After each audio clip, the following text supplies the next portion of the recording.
L'actualité reste dominée par l'ouverture de travaux du comité préparatoire au dialogue. Ce travaux qui se poursuivent à Béatrice Hôtel sans les rassemblements de forces politiques et sociales acquises au changement ainsi que l'opposition républicaine de Léon Kengo Wadondo.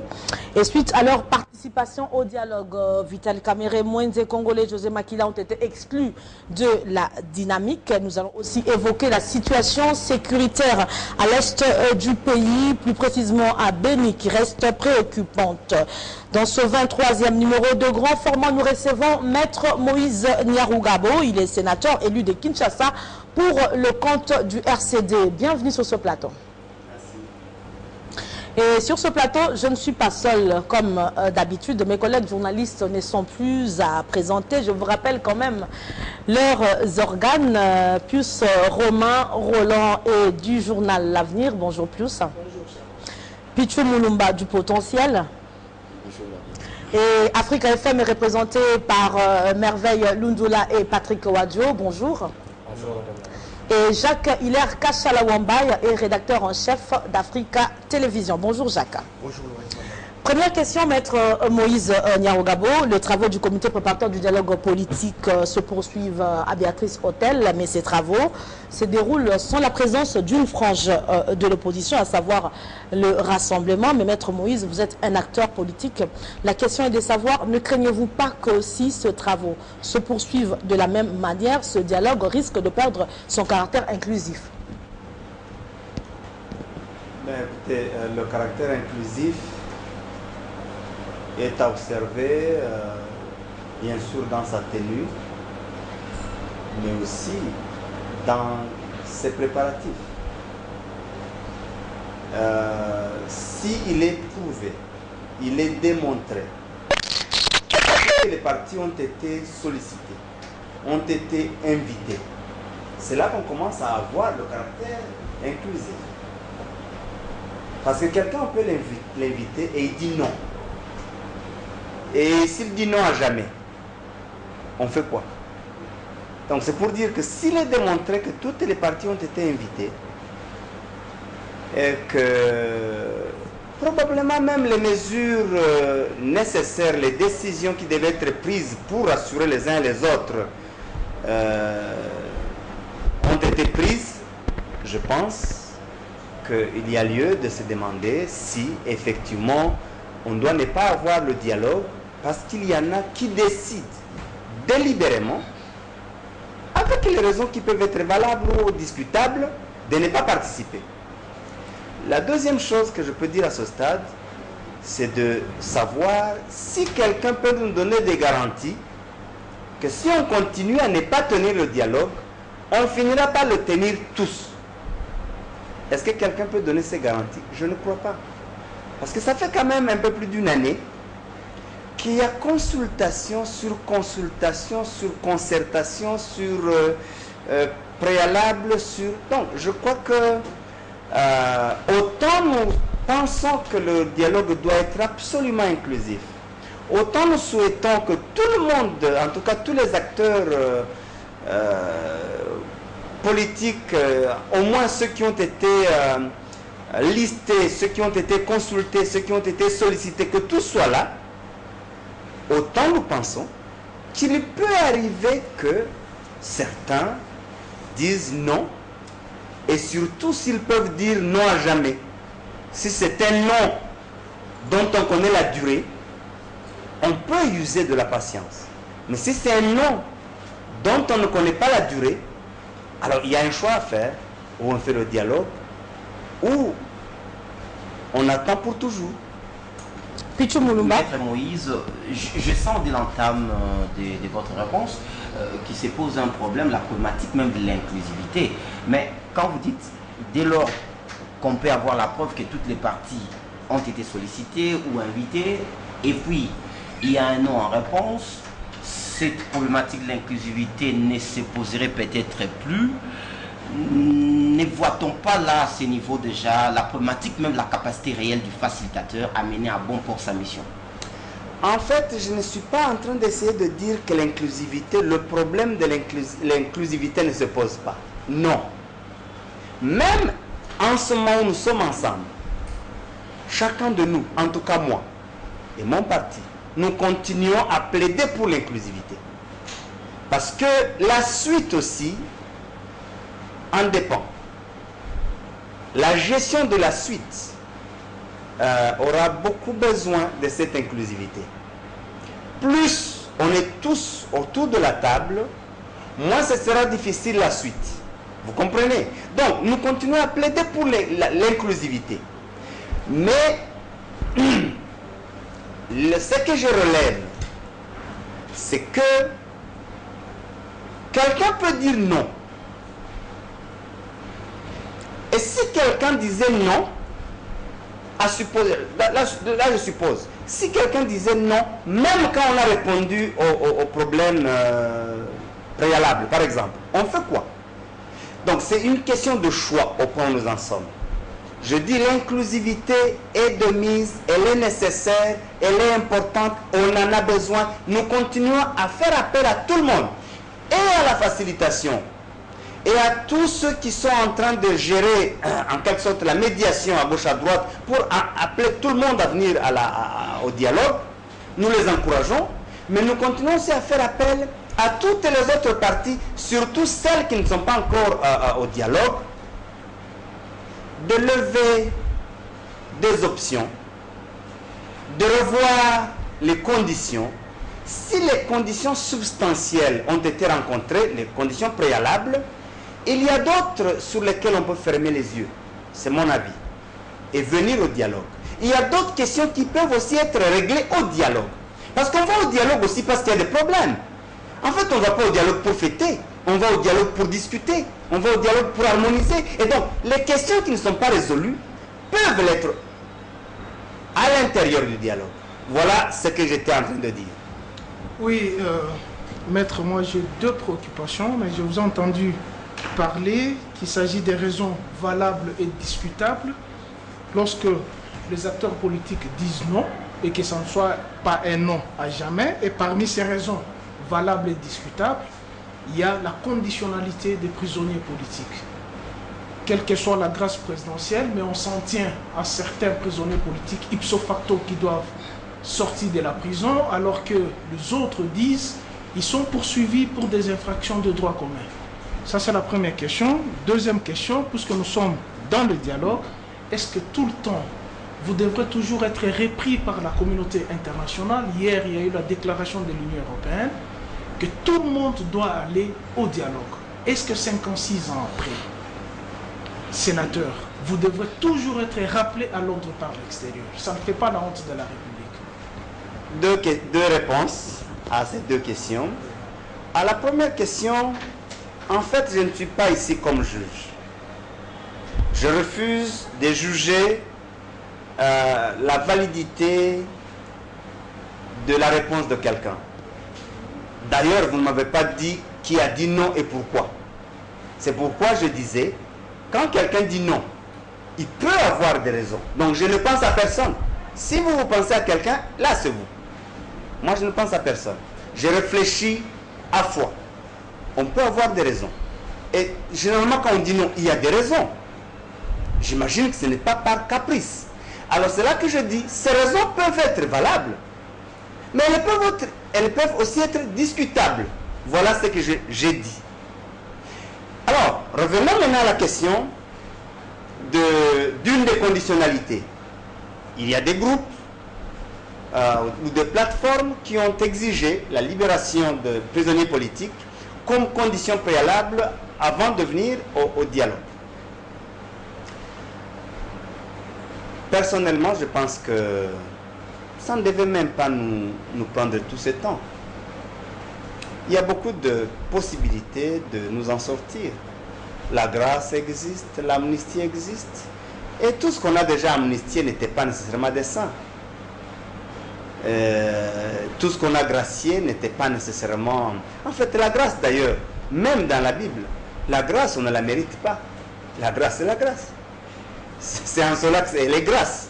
Sinon, ce serait une libération parce qu'on a purgé la peine, ou parce qu'on a établi qu'il y avait erreur judiciaire, ou parce qu'on a établi qu'on n'avait pas commis l'infraction, donc il y a eu... Mais quand on parle de grâce, ça signifie qu'on n'a pas mérité ça. Et donc, pour nous, je pense effectivement que de part et d'autre, il y a des efforts à faire. Si vraiment il y a 1, 2, 3 personnes qui peuvent être libérées et le dialogue a lieu de manière inclusive, écoute, je crois que c'est un prix à payer. Et ce prix n'est pas plus cher que ce que nous attendons du dialogue. Ce prix n'est pas plus important que ce que nous devons, ou nous allons, ou nous pensons discuter à l'intérieur du dialogue en termes de problèmes qui se dressent devant nous dans les mois et dans les semaines qui viennent. Ça, c'est d'une part. D'autre part, je n'ai pas de précision, mais j'ai vu dans les médias qu'il y a eu quand même quelques libérations. On m'a parlé de 24 ou tout ça. J'ai vu les listes qui circulent. Pour le moment, il y a tellement de listes qui circulent sur les réseaux sociaux, des communiqués, des comptes communiqués, des faux vrais, des vrais faux. On fait attention maintenant, lorsqu'on n'a pas un document officiel qui est reconnu par les auteurs. C'est pourquoi on fait des commentaires généralement conditionnels. Si ces libérations ont été effectives dans le sens de décrisper la situation politique, je pense que, je disais donc d'autre part, il faut aussi voir s'il reste 1, 2, 3 personnes, on ne peut pas non plus obtenir leur libération pendant le dialogue. Parce que, comme je venais de dire, on va au dialogue pour discuter. En fait, ce genre de conditions peuvent aussi être discutées en plein dialogue, en disant, écoute, avant d'aller plus loin, pourquoi on ne peut pas libérer tel? Pourquoi on ne peut pas libérer tel? Mais on aura fait aussi montre de bonne foi. En fait, si on fait un autre pas soi-même, il est aussi possible d'encourager les autres à en faire 2. Ça, c'est ma réponse à la première question. La deuxième, vous avez parlé de la communauté internationale. 56 ans. Écoutez, je n'ai même pas encore 56 ans, tel que vous me voyez, alors que j'ai plein de cheveux blancs. J'ai des grands-enfants, bientôt j'aurai des petits-enfants. Effectivement, des questions qui nous préoccupent, on devait être en mesure de les régler nous-mêmes. Déjà, ça fait 1 année, un peu plus d'1 année, qu'on parle de dialogue. On n'a pas pu nous mettre autour d'une table nous-mêmes. Alors que c'est possible. Notre point de vue depuis juin 2015 était de dire allons au dialogue. On a fait des déclarations, vous pouvez revoir les images, et nous avons même expliqué en disant mieux vaut encore aller au dialogue et peut-être ne pas s'entendre que ne pas dialoguer du tout. On peut entrer au dialogue et si vraiment les amis nos collègues de l'opposition disaient si on va au dialogue, on va nous dribbler, on n'est pas enfant. On va nous dribbler pourquoi? On peut ne pas accepter ce que la majorité propose. Mais aux concertations, on a la preuve. La majorité est venue avec ses points de vue, mais elle est rentrée avec beaucoup de points de vue de l'opposition. Je crois que vous avez suivi, vous le savez. Donc c'est possible. Et d'ailleurs, quand on va aux négociations, quand on va au dialogue, quand on va dans un pareil débat, dans un pareil échange, on doit aller disposer à apprendre des autres, mais aussi à apprendre aux autres, à faire des concessions, mais aussi à arracher d'autres concessions. C'est d'ailleurs toutes les négociations du monde, c'est ça la formule. On ne peut pas aller au dialogue en disant j'y vais, mais je dois ressortir tel que je suis entré, je ne change rien. Ou alors, je ne veux rien obtenir, je veux tout céder. À quoi bon d'y aller? Carrément, il faut céder avant d'aller au dialogue. Donc, on ne devait pas en arriver au point où, même pour nous réunir à cet âge, pour la République, il faut qu'il y ait l'Union africaine, il faut qu'il y ait un facilitateur, n'importe qui pouvait nous réunir. Ils se mettent là devant, les autres se mettent à gauche et à droite, ils discutent et on trouve un compromis. Là, je suis complètement d'accord avec vous, je le dis à notre honte, nous réunir et discuter de nos problèmes, on a l'âge pour le faire nous-mêmes. Mais malheureusement, jusque-là, nous voulons d'ailleurs qu'il y ait encore beaucoup plus d'autres étrangers pour que nous puissions nous parler. C'est dommage. C'est dommage. Voilà, avant de passer à Patrick Wadio, Moïse Nyarugabo, vous venez de dire qu'on devait régler nos problèmes nous-mêmes. Kodjo est récusé. Est-ce que s'il était remplacé par un Congolais, pensez-vous que cela va rassurer ceux qu'on appelle aujourd'hui les radicaux? Je vais d'abord vous dire, madame, que vous vous en doutez. Les problèmes, il y en aura toujours. Un jour, pendant le début de la transition, vers les années 2003, il y avait une crise. Je me souviens, on était là dans une commission de suivi de la mise en, disons, de suivi de l'accord de Sun City. Et les facilitateurs, si on peut l'appeler ainsi, l'ambassadeur William Swing nous a dit, s'il vous plaît, aidez-nous à régler cette crise, à lever ce blocage, en attendant la nouvelle crise. Parce qu'il y en aura. Il dit, aidez-nous à régler cette crise en attendant une autre crise. Donc je voulais dire que les problèmes, il y en aura toujours. Dans la vie des hommes sur la terre, il y aura toujours des problèmes.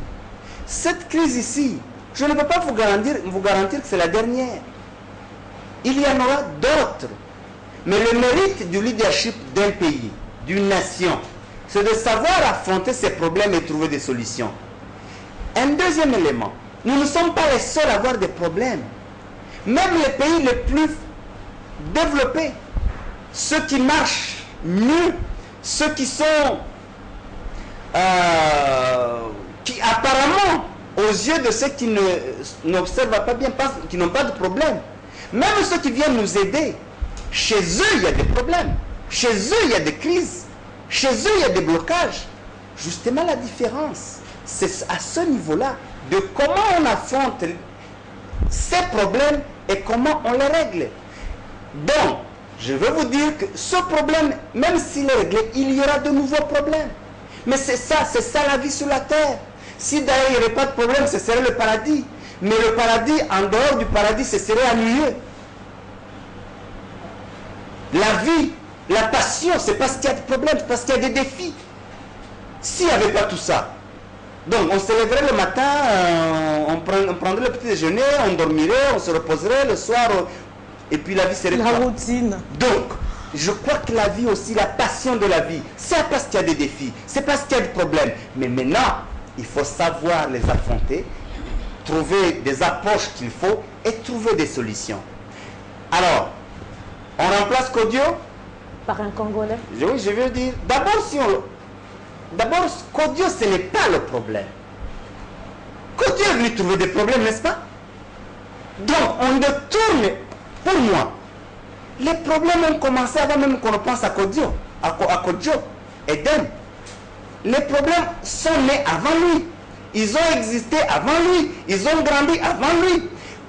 Kodjo, on l'a amené pour essayer de participer à la solution. Alors, mais ce n'est pas lui le problème et ce n'est pas lui la solution. En réalité, lui n'est que facilitateur.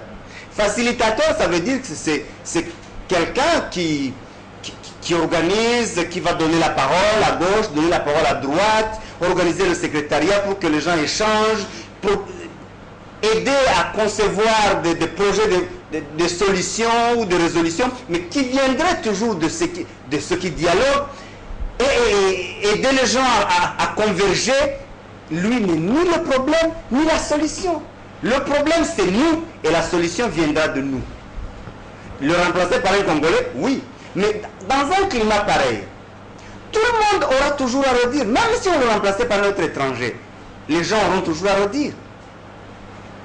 Patrick Wadio. Maître Moïse Nyarugabo, bonjour. Bonjour. On a senti votre parti plaider pour un dialogue le plus inclusif possible. Vous venez tout à l'heure d'évoquer l'histoire, justement un petit retour dans le passé. Vous avez eu quand même à avoir des relations privilégiées avec l'UDPS, Étienne Tshisekedi, justement à un moment donné, lorsque vous négociez pour l'accord global inclusif, les choses ont été bloquées. On a vu le RCD s'est rapproché de l'UDPS et finalement une solution a été trouvée justement pour contrecarrer l'accord du des Cascades. Aujourd'hui, puisque vous voulez un dialogue beaucoup plus, le plus inclusif possible, justement sans remplacer la facilitation, pourquoi on ne vous voit pas dans la même démarche pour essayer d'approcher l'UDPS et les rassemblements peut-être que vous, avec une histoire du passé, ils vont vous écouter. Bon, deux éléments de réponse. Le contexte d'abord était différent. Nous étions à Sun City, tous comme partis, composantes, entités. Et puis, certaines composantes se sont retirées, nous ont laissés en Afrique du Sud, et ils sont allés à Matadi pour créer un autre, disons, un accord.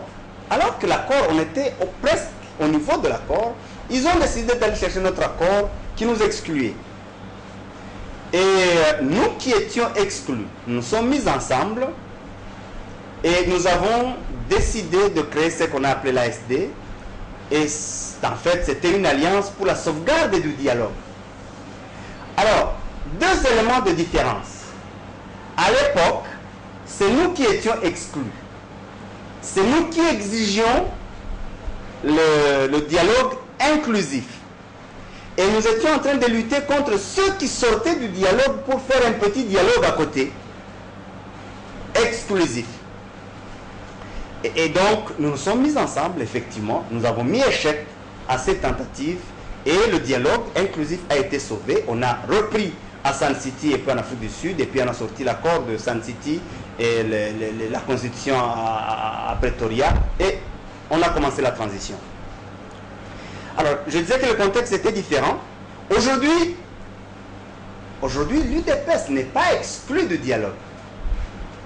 L'UDPS qui était parmi les demandeurs du dialogue, par contre, tout le monde court derrière l'UDPS pour dire, s'il vous plaît, venez au dialogue. Ça fait une année qu'on attend qu'ils soient prêts à venir au dialogue. Donc là, on était exclus, mais aujourd'hui, tout le monde est en train de courtiser pour dire, s'il vous plaît, on est à genoux, venez au dialogue. Donc, le contexte est différent.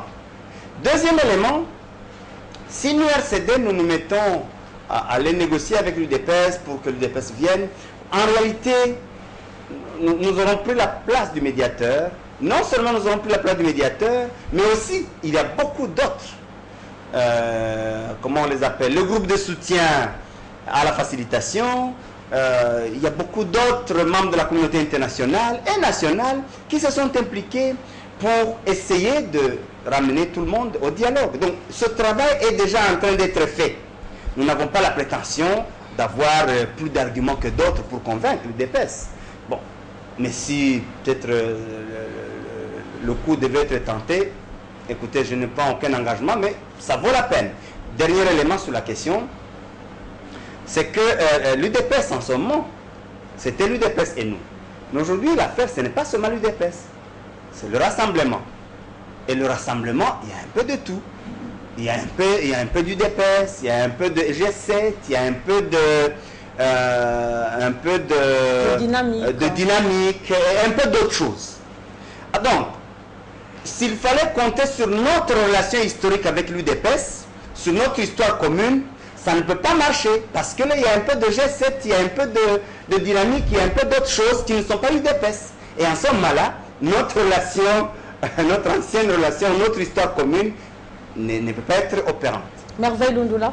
Alors, Maître Moïse Nyarugabo, on vous accuse d'être trop proche du pouvoir. Quand je parle de vous, je parle particulièrement du G5, du fait que vous vous désolidarisez de préalables posés par l'autre frange de l'opposition, notamment l'UDPS et le Rassemblement. Le dialogue tel que voulu avait pour objectif, parmi les objectifs bien sûr, régler les contentieux électoraux de 2011 qui a opposé naturellement Joseph Kabila et Etienne Tshisekedi. Croyez-vous aujourd'hui à ce que ce dialogue puisse arriver à bon port lorsque Etienne Tshisekedi déclare et tout le Rassemblement ne pas prendre part à ces dialogues? Vous posez une question avec beaucoup de questions dedans. Ça peut faire un sujet de thèse. Mais je vais essayer de vous répondre brièvement. On nous accuse d'être proche du pouvoir. Écoutez, il m'arrive de lire certaines choses qu'on écrit sur les réseaux sociaux. Je rigole. Écoutez, quand on dit que c'est elle qui décide, c'est elle le conseil principal, c'est elle ceci, bon, vous voulez qu'on dise quoi? Quand quelqu'un peut dormir, il a ses rêves ou des visions, même si toutes les visions ne sont pas, toutes les visions sont des rêves, mais tous les rêves ne sont pas des visions. Alors, quelqu'un se réveille, il commence à écrire, on ne va pas suivre. Mais le RCD, nous disons ce dont nous sommes convaincus. Si nous voulions être proches du pouvoir, être au pouvoir, nous aurions pu le faire. Vous pensez que nous pouvons être proches du pouvoir juste en donnant des conseils nocturnes et ne pas exercer le pouvoir parce qu'on n'a pas la capacité? Parce qu'on n'a pas l'ambition?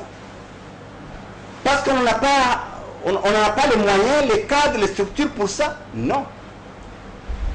Tous les partis de la majorité, qu'est-ce qu'ils sont ils ont de plus forts, de plus puissants, de plus intelligents, de plus intègres, de plus compétents, de plus expérimentés que nous. Si on voulait être au pouvoir, on serait au pouvoir. On n'a pas honte. Là, le contraire avec beaucoup d'autres partis. Nous, on assume. Regardez tout notre parcours. Lorsqu'on prend une position, on assume. On ne peut pas aller au pouvoir nuitamment. Comme peut-être certains le font, ils négocient, ils discutent avec le pouvoir la nuit où ils ont des avantages avec le pouvoir. Non, je le dis devant le micro, on n'a aucun avantage, on n'a aucune négociation en cachette. Non. La position qu'on a prise en juin 2015, tout le monde nous a dit non, ils disent pour le pouvoir. Non, le pouvoir a sa bouche. Pourquoi nous allons pas? Le pouvoir va réfléchir et nous, on va parler pourquoi? Le pouvoir a sa bouche, le pouvoir a ses porte-paroles, le pouvoir a ses communicateurs. Mais nous, nous disons ce que nous pensons. Et aujourd'hui, les gens ne sont pas honnêtes pour démontrer que ce qu'on a dit en juin 2015 est en train de nous rattraper. Tout le monde, même ceux qui disent non au dialogue aujourd'hui, ils savent que le dialogue est important. Ils savent que le dialogue est incontournable. Mais ils n'ont pas le courage de dire, en fait, vous aviez vu loin, hein, vous aviez vu de choses avant nous. Quand tout le monde disait non au dialogue, aujourd'hui on dit non au dialogue à cause des questions préalables. Mais sur le fond, tout le monde sait qu'on doit avoir un dialogue, on n'a pas beaucoup de choix. Les problèmes qui se posent devant nous, si on n'a pas de dialogue, vont nous détruire. Tout le monde le sait. Et ils n'ont pas de solution, eux aussi. Alors, mais ils ne peuvent pas dire que ce que vous aviez pensé et dit, un, c'était de la vision, deux, c'était courageux. Mais on s'en fout. Au moins, on l'a pensé et on l'a dit. Aujourd'hui, c'est en train de nous rattraper. Deuxième sous-question. Vous dites, est-ce que vraiment... bon, regardez, aujourd'hui, vous avez annoncé qu'il y a beaucoup d'exclusions, on a exclu tel, on a exclu tel. Donc, maintenant, aujourd'hui, ce n'est plus nous qui sommes proches du pouvoir. Donc, tous ceux qui viennent au dialogue sont proches du pouvoir. C'est ce que ça veut dire. C'est comme ça qu'on commence à les exclure. Mais ce n'est pas ça la solution. Il faut aussi de la tolérance. Si vous ne pouvez pas tolérer que quelqu'un pense différemment de vous, pourquoi vous voulez que tout le monde pense comme vous? Et pourquoi vous voulez que tout le monde soit convaincu que ce que vous pensez, c'est comme ça? Pourquoi? La pensée unique est un danger contre la démocratie. Donc, différemment ne signifie pas nécessairement être traître. Il y a beaucoup de gens qui la journée parlent fort contre le pouvoir et probablement la nuit bénéficient des avantages du pouvoir. Vous êtes de la presse, c'est vous qui devez commencer à dénoncer ce genre de choses. Alors, je vais... Mais la deuxième, non, c'est vous qui posez la question, n'ayez pas peur des réponses. Non, pas du tout. Alors, la deuxième partie de la question, vous dites, est-ce que vous pensez que le dialogue aura lieu? Est-ce que ça... va aboutir à bon port, surtout lorsque l'on connaît le poids politique de tout un chacun. Exact. Justement, de quoi on fait nos poids politiques? De quoi sont faits nos poids politiques? De quoi sont faits nos poids politiques? Du nombre de députés à l'Assemblée nationale. Justement, est-ce qu'il n'y a pas des partis qui ont de plus grand nombre de députés, mais qui ne les contrôlent pas? Il y a aussi la capacité de la mobilisation. Très bien. Et la représentativité dans le pays. Très content. Pour combien de temps cette mobilisation? Sur quel thème? Sur quelle idéologie? Sur quel avenir? Sur quelle chance? Pour aboutir à quoi? Tout ça, on doit en tenir compte. Le pas politique... Au renversement du pouvoir, par exemple, lorsque vous êtes en... J'en viens. Renverser le pouvoir. Tout ça, quand je parle de... Pour aboutir à quoi? Avec quels moyens? Avec quelle chance? C'est peut-être pour répondre à ça. Donc, je veux dire, messieurs, de quoi sont faits nos pas politiques? On vient de passer en revue quelques éléments. 2. Avec quoi on fait nos pas politiques? On peut avoir un pas politique et rien à faire. Hein? Et vous le savez. Il y en a qui ont eu beaucoup de pas politiques qui n'en ont pas usé. Et 3, justement, nous pensons que pour que le dialogue aboutisse, il faut que tout le monde vienne. C'est pourquoi nous continuons à appeler tout le monde à venir. Justement, monsieur le journaliste, pourquoi ne pas amener ce poids politique et peser sur les résolutions? Pour que justement, à l'issue du dialogue, c'est votre pensée qui triomphe. Comment vous pouvez avoir le plus grand poids politique et vous avez, j'allais dire peur, mais c'est peut-être pas les bons mots, mais vous hésitez de discuter avec ceux qui ont le poids mouche. Pourquoi ne pas les écraser même au dialogue? Vous parlez en termes de poids, non? Vous êtes le poids lourd, écrasez les poids mouches au dialogue. Sortez du dialogue avec votre pensée. Peut-être c'est l'argument qui montre. Comment on peut avoir être le plus grand poids lourd et pas avoir l'argument? Alors ce poids-là, c'est quoi? C'est en fer, c'est en métallique ou c'est en pensée? Jacques-Hilaire Kachala Wambaye. Maître Moïse, vous êtes juriste, vous êtes avocat. Je vous ai suivi religieusement. Vous avez dit que si ceux qui ne veulent pas venir au dialogue, qui ne viennent pas, le dialogue sera inclusif. Et que je voudrais vous poser la question, quand vous allez à ce dialogue, est-ce que vous y allez pour qu'on respecte la résolution 2277 qui dit que les élections doivent se passer dans les délais constitutionnels, ou bien soit vous pouvez aller au-delà? C'est la première question. La deuxième question, maître, je vous demande si personnellement vous croyez qu'un jour en République démocratique du Congo, il y aura une passation de pouvoir civilisé. Je dis de la présidence de la République. Et la dernière, pour terminer, les amis du rassemblement se plaignent aussi, entre autres, que le pouvoir en place ait libéré certains prisonniers provisoirement. Je cite Christopher Ngoyi, Makwambala, Baouma et M. Kalonji. Alors, ils pensent que c'est pour qu'après le dialogue, qu'on puisse encore ramener ces gens-là en prison. Voilà mes questions. La première chose, je n'ai pas dit que si le dialogue se tient sans le rassemblement et les autres, il sera inclusif. Non, pas du tout. Il faut bien écouter, il ne faut pas dire ce que je n'ai pas dit, mais faire ce que je n'ai pas dit. Sinon, je n'allais pas continuer à appeler tout le monde à venir au dialogue. Nous continuons à appeler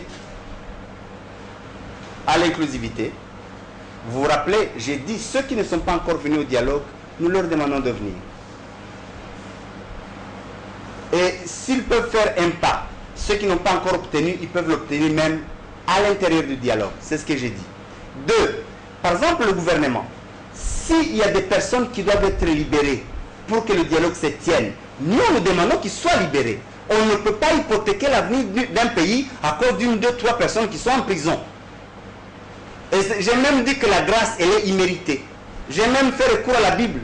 Et la grâce est là pour ça. J'ai parlé de l'amnistie. Tout ce qu'on a amnistié depuis toute notre histoire n'était pas des saints. Ils avaient commis des crimes.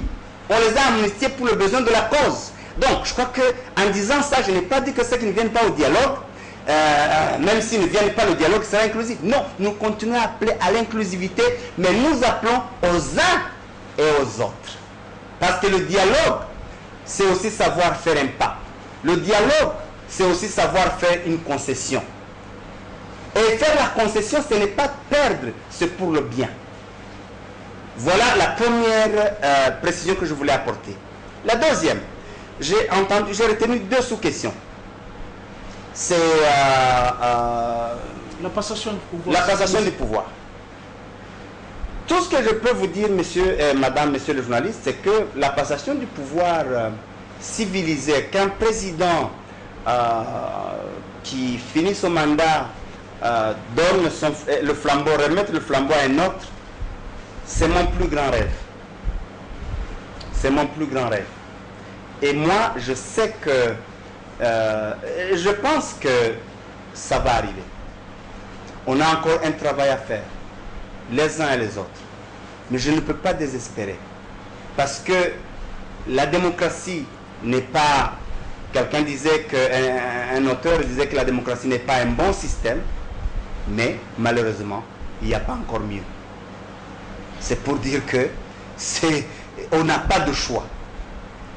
On n'a pas de choix, c'est la démocratie. C'est la démocratie ou le chaos. Et la démocratie exige à ce qu'il y ait l'alternance. Et l'alternance, c'est qu'un chef d'État remette le flambeau à un autre. Donc pour moi, c'est un rêve qui doit se réaliser et qui va se réaliser. Quel jour? Je ne sais pas. En décembre? Après? Je ne sais pas. Mais c'est le travail que nous devons faire nous tous et c'est pour cela que je suis ici.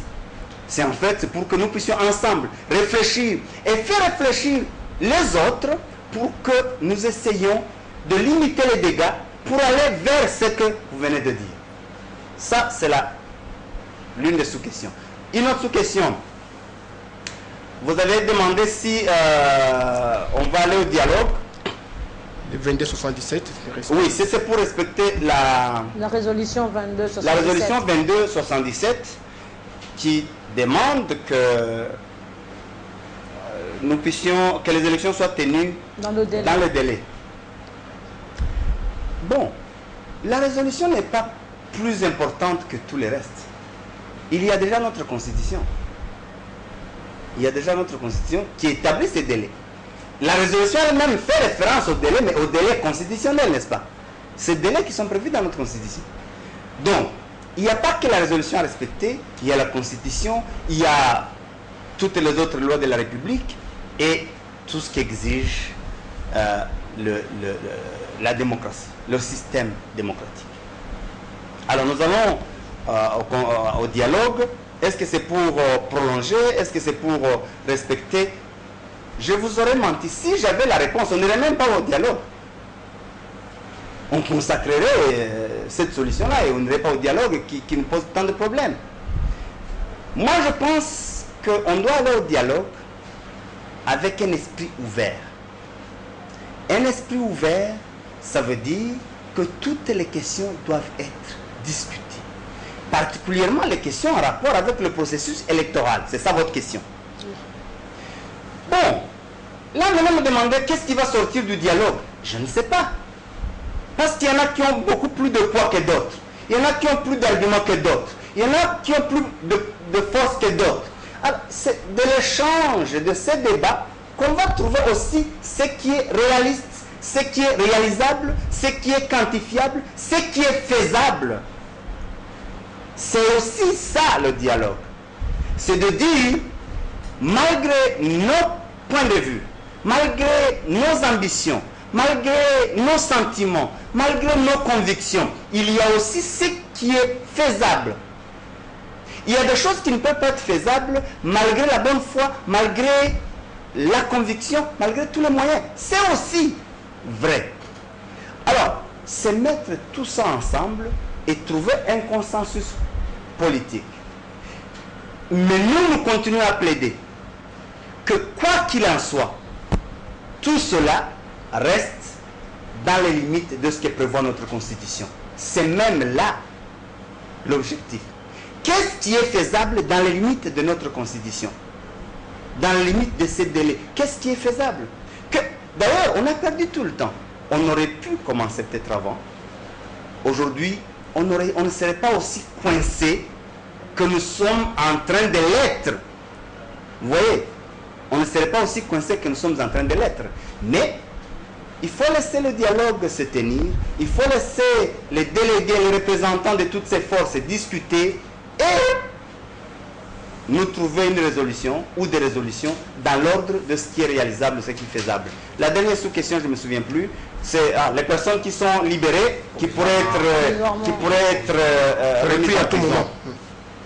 Écoutez, là je n'ai pas beaucoup d'éléments de réponse parce que Je ne sais pas, on tire ça d'où? Est-ce qu'on peut libérer les gens publiquement, tout le monde avec fanfare, et puis pour que juste après le dialogue, on le reprenne, on le mette en prison?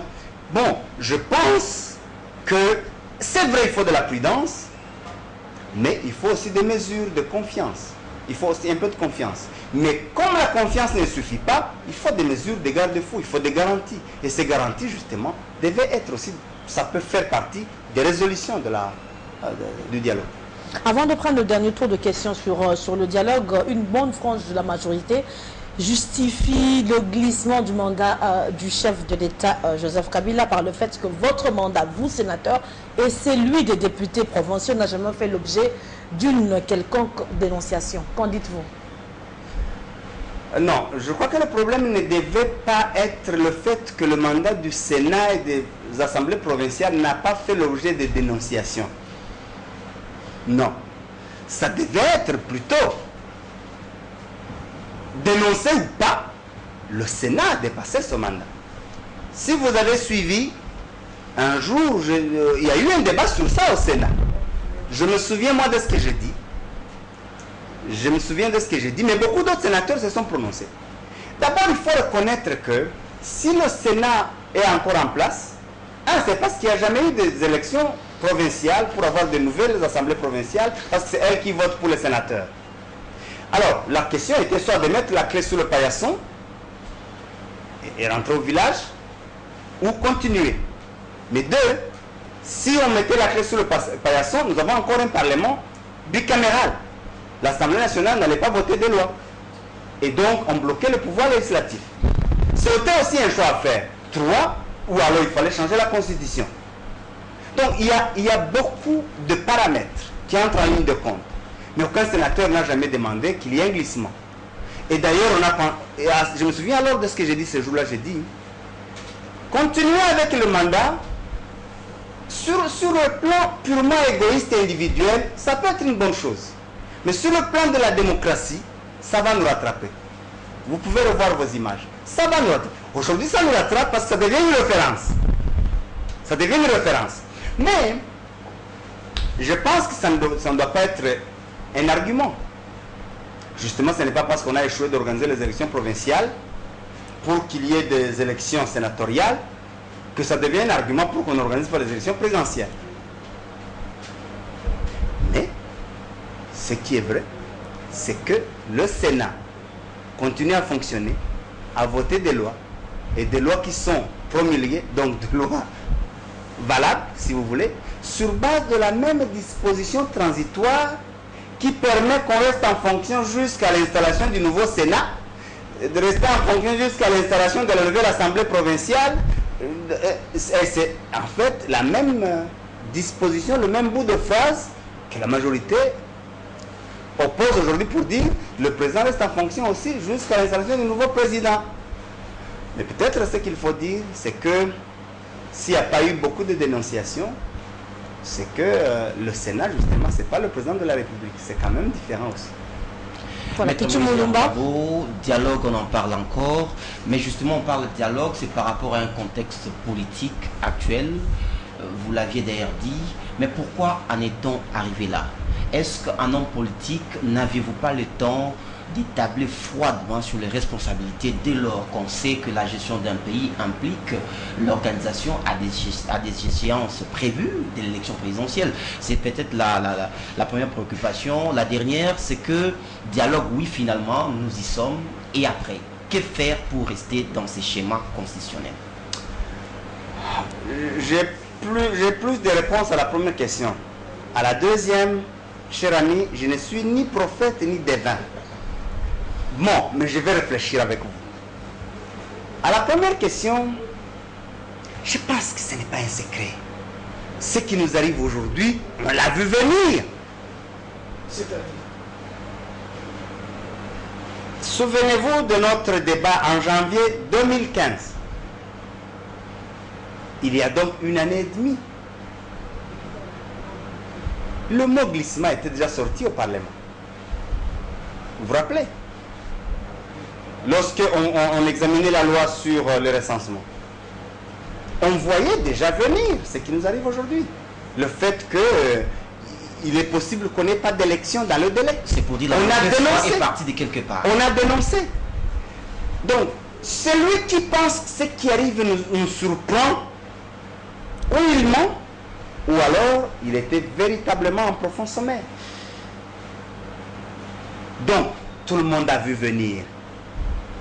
Et déjà, la preuve, c'est qu'il y a une année, on était déjà en pourparlers pour qu'il y ait un dialogue. Donc, ce n'est pas un coup de foudre qui nous est tombé du ciel. Responsabilité. La première responsabilité, à mon avis, elle est du gouvernement.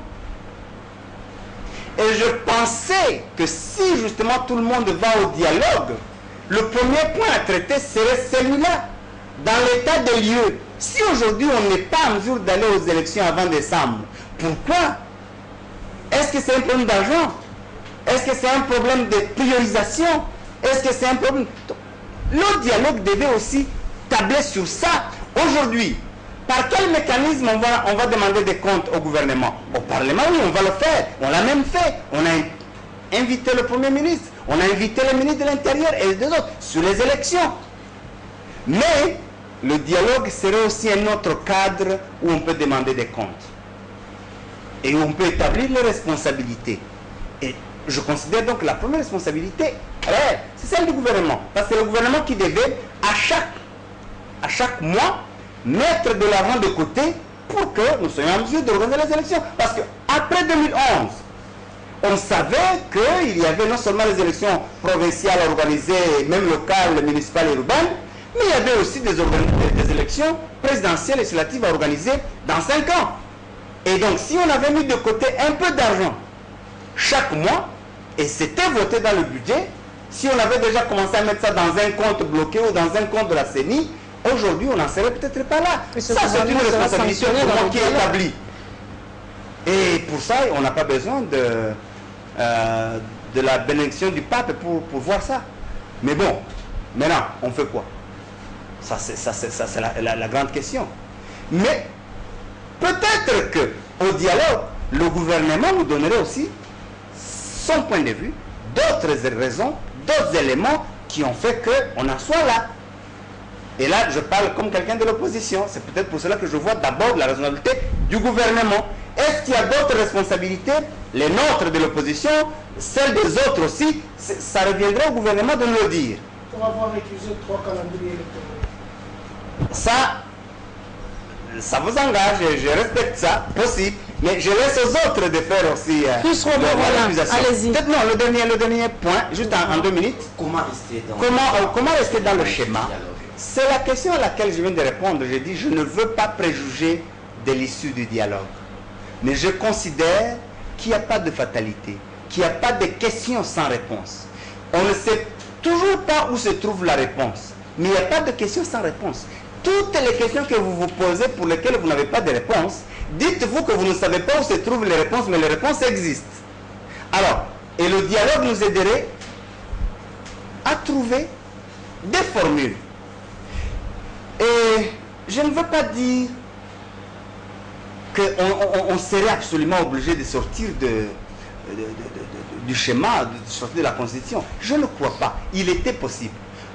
À l'allure où vont les choses, on commence à être dépassé. Le temps commence à être plutôt un ennemi qu'un allié. Parce que le temps, lui, il passe. Il ne nous attend pas. Pendant que nous, on discute, le temps avance. Mais vraiment, je laisse ça à ce qui vont être désignés par toutes les forces pour aller au dialogue. Et c'est en cela que c'est un dialogue. Sinon, si je savais quoi faire, monsieur le journaliste, si j'avais cette baguette magique, je la donnerais au rassemblement, à la majorité, à l'opposition pro-dialogue, et paf, on a la solution, on n'irait même plus au dialogue. Fils Romain Roland. Moïse Nyambourgabo, mon cœur brûle de questions. Autant de questions, mais je veux faire un effort de vous en poser au moins 3 pour trouver des réponses justes. 3 petites. La première, vous savez que vous êtes législateur, vous êtes sénateur, il y a eu l'arrêt de la Cour constitutionnelle, puisque nous allons discuter de la Constitution, l'interprétation de l'article 70 a coulé beaucoup de salive, beaucoup d'encre, de déclarations par-ci par-là. Les uns disent la Cour est dans la poche du pouvoir, Les autres disent la Cour n'a fait qu'interpréter l'article. Vous êtes législateur, vous êtes juriste. Qu'en pensez-vous par rapport à cet arrêt de la Cour? Deuxième question. Je brûle des questions. Il s'agit du fichier électoral obsolète. Aujourd'hui, il y a le redimensionnement de la carte politique administrative de la République démocratique du Congo. De 11 provinces à 26 provinces. Est-ce qu'aujourd'hui, il est possible, dans le délai constitutionnel, d'aller avec les cartes d'électeurs obsolètes qui disposent des 11 provinces? Et la dernière question, c'est par rapport à la sécurité. Chaque année, vous célébrez la commémoration du massacre de Gatumba. Quelle est la motivation de cette commémoration? Merci pour la question. Merci. Bon, je peux alors commencer par répondre. L'arrêt de la Cour, les fichiers électoraux et la sécurité. L'arrêt de la Cour, vous avez bien dit, je suis juriste, je suis législateur, mais heureusement, je ne suis pas juge.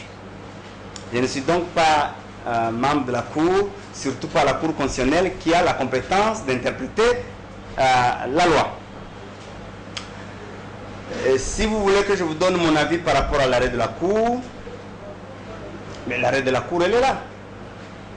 Elle est de la compétence de la Cour. Et la Cour a dit ce qu'elle pense. Est-ce que vous voulez que moi aussi j'interprète maintenant l'arrêt de la Cour? Je refuse. Est-ce que je suis compétent? Non. Mais juste un commentaire, pas une interprétation. Parce que je n'ai pas cette compétence. Le commentaire, c'est que, en fait, la Cour n'a rien dit ni d'étranger, ni d'étrange. La Cour a répété ce que dit la loi. La Constitution. La Cour n'a fait que confirmer que à la fin de son mandat, le président reste en fonction jusqu'à l'installation du nouveau président élu. C'est cet alinéa qui pose problème. Justement, est-ce que vous pensez que la Cour a ajouté un élément nouveau? Non. Mais je peux dire, si vous voulez un commentaire, que le problème reste entier. Que le problème reste entier. Il reste entier parce que ceux qui pensent que le 19 décembre, le président de la République, Joseph Kabila, doit partir, quoi qu'il en soit, ou ceux qui pensent que le président de la République, s'il n'y a pas élection d'ici le 19 décembre, doit rester en fonction jusqu'à ce qu'il y ait élection, chacun campe sur ses positions jusqu'à aujourd'hui, même après l'arrêt de la Cour. Et l'arrêt de la Cour n'a pas expliqué, n'a pas donné des motivations particulières sur ça. Donc je pense que pour deux raisons. Est-ce que moi j'ai participé à la rédaction de cette constitution. J'étais dans la commission politique de l'Assemblée nationale de transition qui a rédigé avec le Sénat de la transition cette constitution. Donc, j'ai encore un peu de mémoire sur les travaux préparatoires. Vous pouvez éclairer ce que ça veut dire. Quand on parle de rester en fonction jusqu'à l'installation du nouveau président, ça veut dire que cette phrase commence à avoir de l'effet après le mandat. Ce n'est pas avant la fin du mandat, c'est après le mandat. Ça, c'est le premier élément. Et ça commence même en disant à la fin de son mandat, il reste en fonction. Donc, d'abord, l'élément sur lequel on doit se mettre d'accord, cette phrase n'a d'effet qu'après le mandat.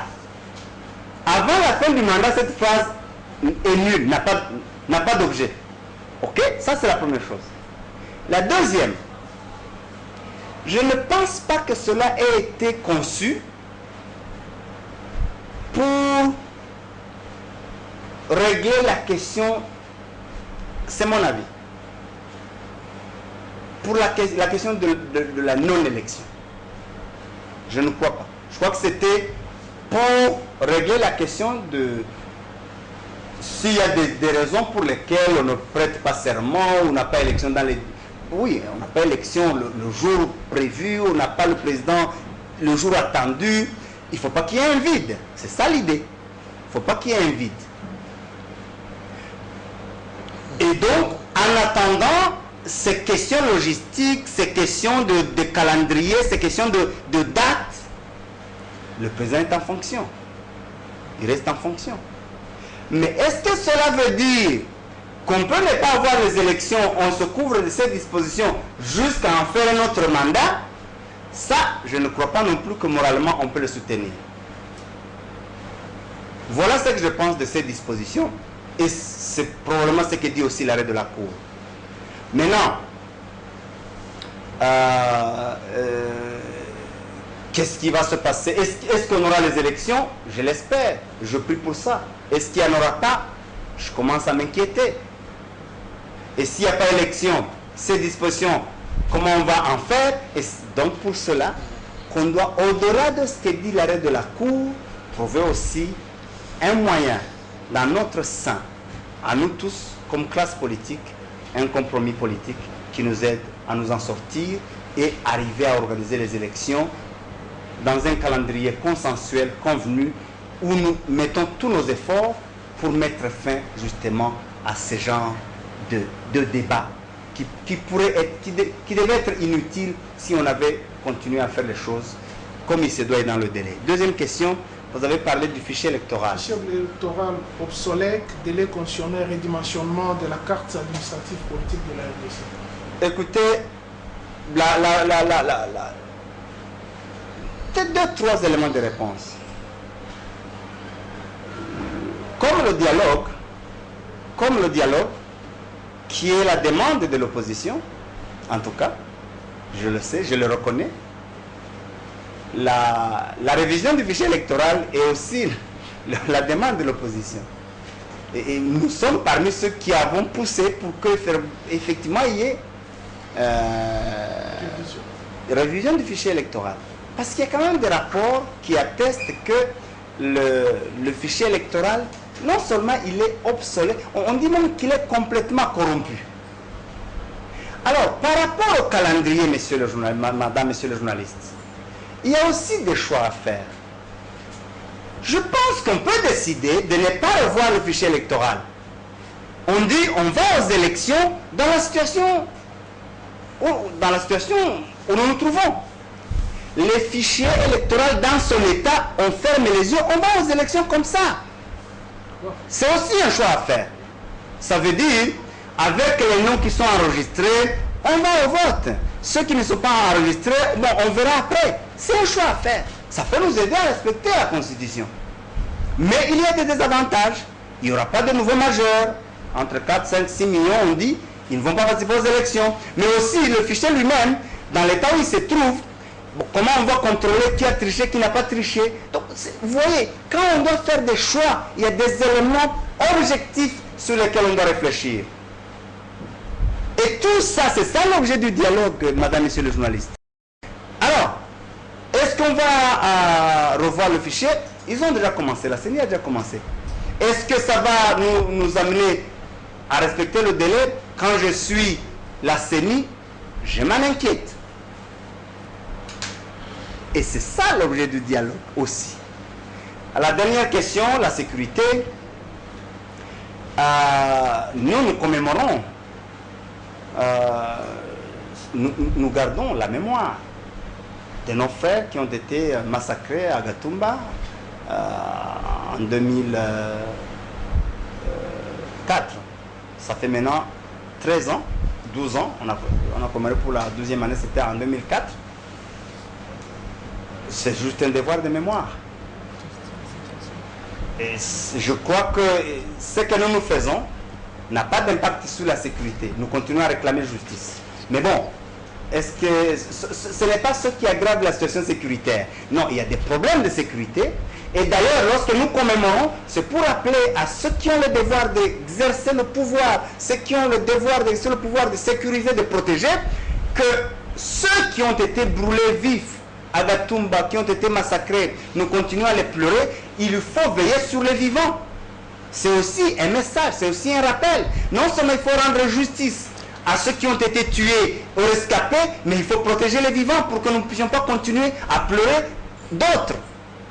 C'est ça la signification, c'est ça le symbole. Alors si vous avez d'autres questions sur la sécurité, ça c'est autre chose. Voilà, et le même jour où l'on célébrait le massacre de Gatumba, à Beni, il y a eu attaque de la population civile à Rwangoma par les ADF. Et j'aimerais avoir votre réaction. C'était le même jour où nous avons célébré à Kinshasa, à Beni, il y a eu tuerie et massacre de la population à Rwangoma. Je dois avouer que la question de Beni, personnellement, c'est une question qui me dépasse. Je n'ai pas beaucoup d'éléments, parce que je ne suis pas dans les services ni des renseignements, je ne participe pas au gouvernement, ceux qui consomment les informations, les renseignements, le travail qui est fait sur le terrain. Donc, je vous parle comme un profane, comme quelqu'un qui réfléchit à haute voix, mais sans éléments. Mais la situation de Beni, je ne la comprends pas beaucoup. Tout ce que je sais, c'est que c'est quand même un mouvement dangereux, non seulement par sa façon de tuer, par la régularité, mais par sa capacité de se glisser entre les rangs des FARDC qui sont déployés, qui se battent. Ça au moins je peux témoigner, parce qu'il y en a d'autres qui vivent la situation de Beni dans leur propre chair, qui enterrent leurs propres petits-frères, leurs propres neveux qui sont morts au front. Alors, donc ce mouvement qui s'est passé entre les mains, entre les rangs des FARDC, aller derrière les positions des FARDC et tuer des villageois, et les tuer de quelle mort? Je crois qu'il y a un grand travail à faire. Et là, je considère qu'on n'a pas besoin d'être de l'opposition, d'être de la majorité, d'être au pouvoir ou pas. Là, on a besoin de nous entraider, au moins sur cette question, pour sauver les vies humaines qui sont en train d'être détruites de cette manière-là.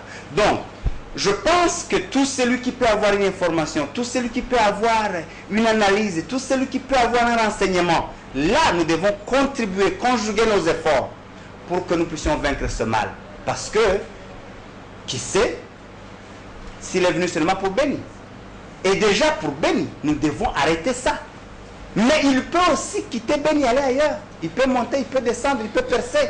Alors ce mal, nous devons l'éradiquer. Et je n'ai pas d'autres informations. Et je ne voudrais pas faire une analyse un peu à la va-vite. Je préfère simplement me limiter là. Peut-être me renseigner encore davantage. On peut y revenir à une autre occasion. Une dernière question, rapidement, sécurité. Oui. Moïse Nyarugabo, une petite question. Les RCD, dans le passé, porte-étendard de la bonne gouvernance, du respect des textes et de l'état de droit. Pensez-vous que vous allez adhérer aux résolutions du dialogue national si ces derniers violaient la Constitution? Et pensez-vous que convoquer les élections en dehors de 3 mois avant la fin du mandat du chef de l'État, ce n'est pas violer la Constitution? 3 éléments de réponse, aussi brièvement. Bon, 1. Si d'ici le 12 décembre, disons, je commence par dire que nous tenons au respect de la Constitution. C'est notre devise et nous continuons à y croire et nous continuons à demander qu'on respecte la Constitution.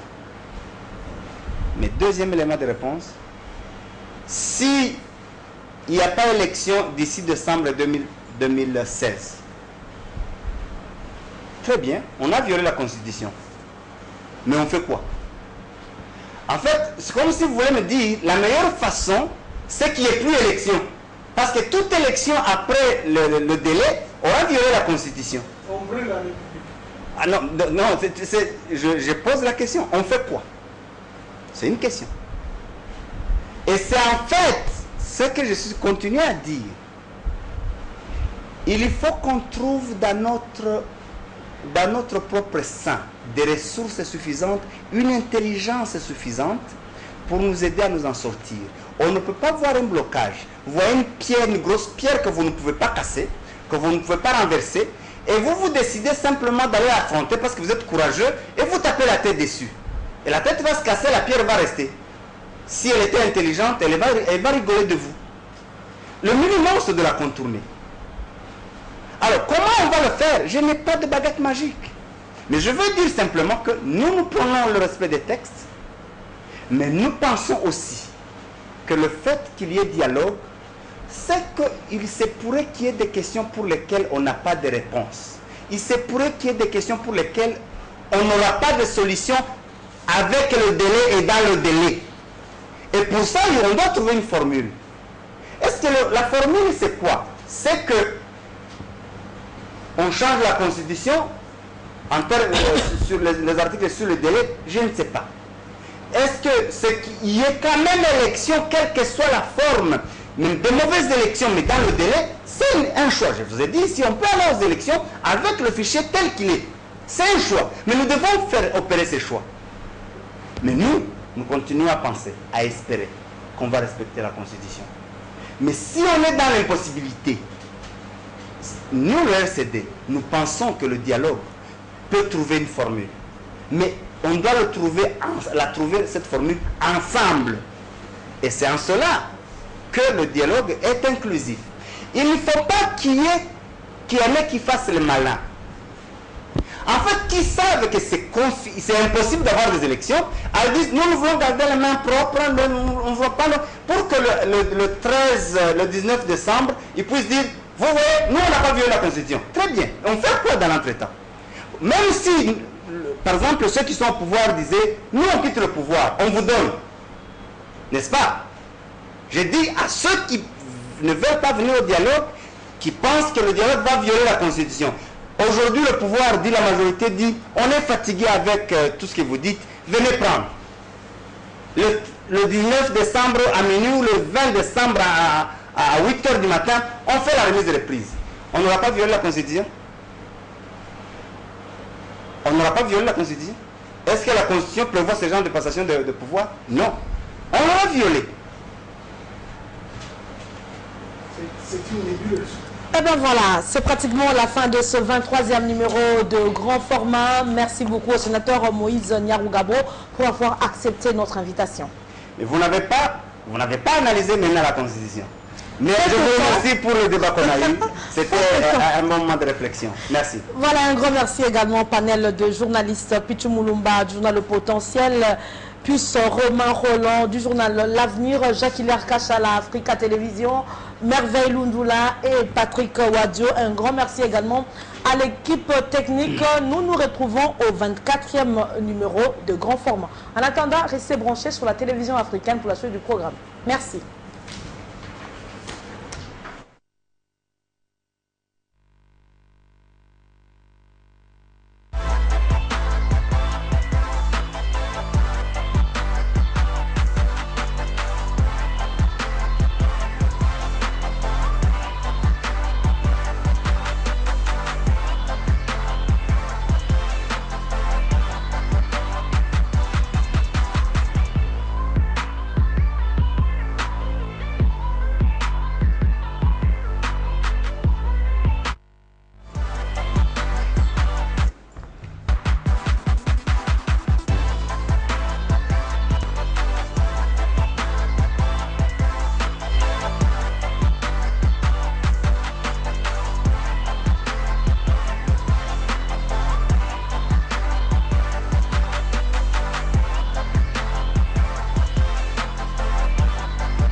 L'actualité en République démocratique du Congo.